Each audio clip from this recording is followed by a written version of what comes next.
iPhone 10 versus iPhone 8 Plus versus S9 Plus versus Note 8. That video is coming up right now. Let's go.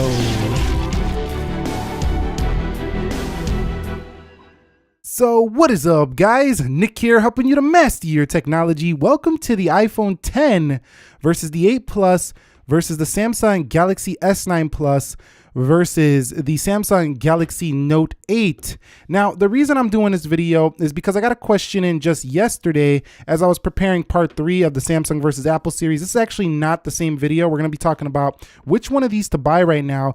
A question came in, said, I'm not going to reveal the person's name, but said, currently on an iPhone 6s and searching for a new phone, and I'm having a hard time deciding between the S9 and the iPhone 8. The iPhone 10 is out of my price range. Can you please help me? Give me some advice. So that's where this video spawned, and these are the top offerings from both Apple and Samsung. And instead of me mentioning specs, I'm not going to do that. I have reviews on all of these and videos upon all of these, including the red iPhone 8 Plus, including the Note 8. There's camera stuff. I've done a bunch of comparisons. I will leave a lot of those videos linked in the description if you're looking for more content. But in this one, I'm going to talk about who should buy each one of these phones. Let's get into the first one. Okay, so before we begin with the first phone, the iPhone 10, who should buy this device? I'm going to say that this video is going to be subjective experience. It's based on my use case with all of these and what I've observed and the applications that are best suited for these devices. So first, before we go on more with the 10, remember this iPhone 10 is going to be updated just 2 months from now. So yes, it's going to have a similar design with a similar camera look, maybe a similar hump, maybe a slightly decreased notch, but overall the design philosophy is going to stay the same here for the iPhone 10. So if you're planning on buying one of these, you're going to be investing $1,000 just to have your phone updated in just a month and a half or so here. But some people are like, Nick, I don't care. I'm here to buy an iPhone 10. I need to know, is it worth it over these phones or not? And here we go.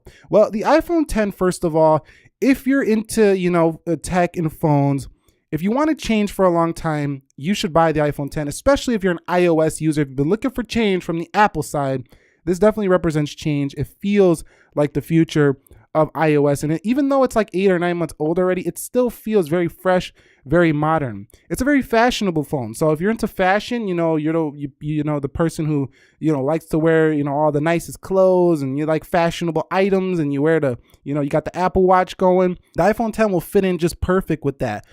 Do you want a phone that basically fits in with the crowd?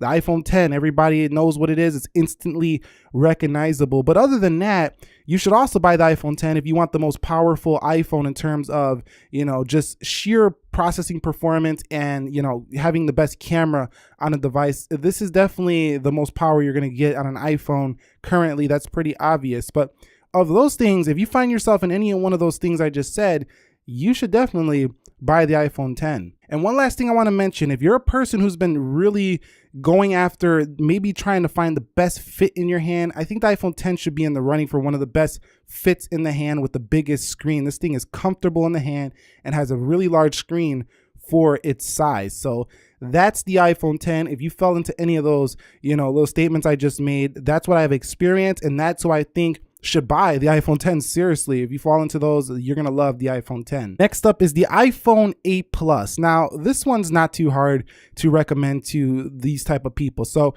if you want that standard traditional 16:9, that iPad mini kind of feel in your hand, that's the iPhone 8 Plus. You're going to love this thing. Now, the iPhone 8 Plus, in my experience, the iPhone 10 have been virtually identical in terms of their processing performance, their cameras, and just the phones themselves. It's basically holding just a different design in your hand. If you're a person who really was like, I don't like the Touch ID, over time I've noticed that I really like having that classic Touch ID. And if you're the person who wants the classic Touch ID, you're going to want the iPhone 8 Plus here. If you have a 6 Plus, a 7 Plus, or maybe even a 6S Plus, and you're looking for just a little bit more out of your phone, you want to be up to date, but you don't want to go to these new narrow skinny phones, the iPhone 8 Plus is going to be for you.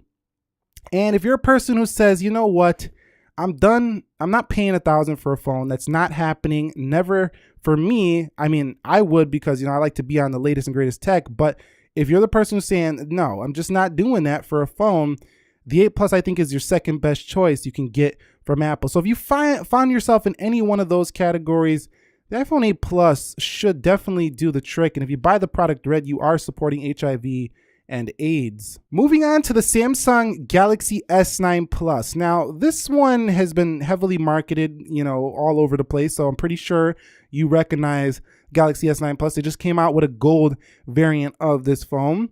If you're looking for one of the best Android experiences you can get with basically iPhone status hardware and all that, you're gonna love the Galaxy S9 Plus. Are you a person who's looking to have the most features you can get in a smartphone?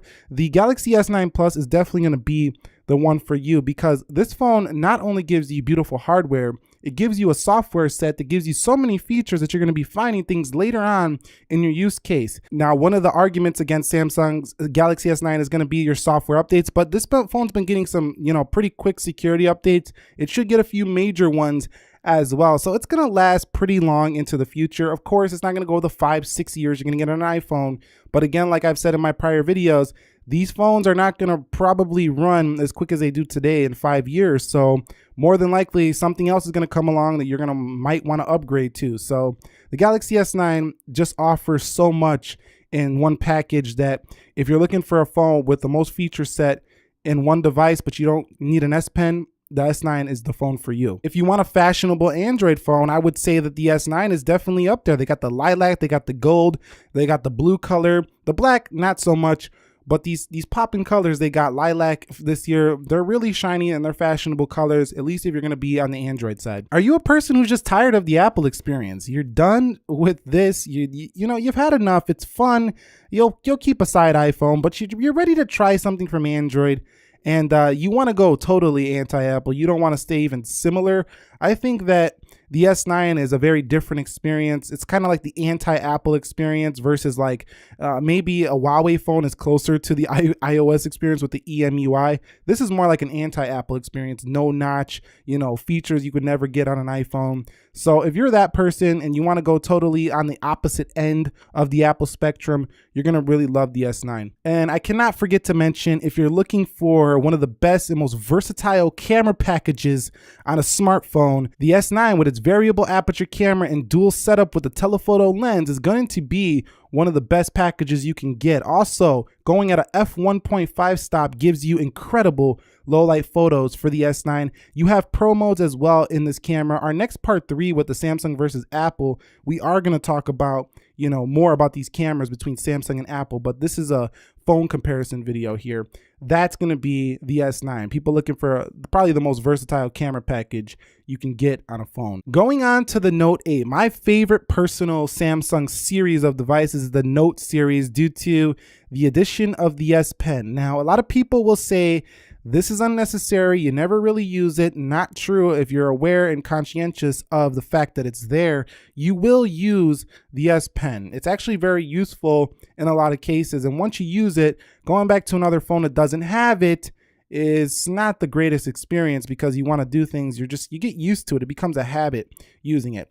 Now, the Note 8, who should buy this phone? The person who's, doing all their business on their phone, big screen, very large, probably the biggest you can get on any flagship phone. The Note 8's right up there in that category. You're going to want the Note 8. Are you a person who really likes more of a squarish design?